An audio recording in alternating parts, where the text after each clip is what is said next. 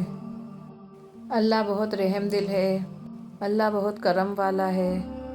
ہم اپنی مغفرت کی دعا مانگیں، ایمان کی سلامتی کی دعا مانگیں، آخری وقت کلمہ نصیب ہو، پل صراط کا راستہ پار کرنے میں آسانی ہو، روز حشر کے دن ہمارے نیکیوں کا پلڑا بھاری ہو۔ اللہ اپنے سوا کسی کا محتاج نہ کرے، ہمارے سارے اگلے پچھلے گناہوں کو معاف کر دے، قضا نمازوں کو معاف کر دے، قضا روزوں کو معاف کر دے اور عبادت کرنے کی توفیق عطا فرما۔ ہمارے بچوں کو نیک اور صالحہ بنا، ہمارے بچوں کو ماں باپ کا خدمت گزار بنا، ہمیں بھی اپنے ماں باپ کا خدمت گزار بنا۔ آمین ثم آمین۔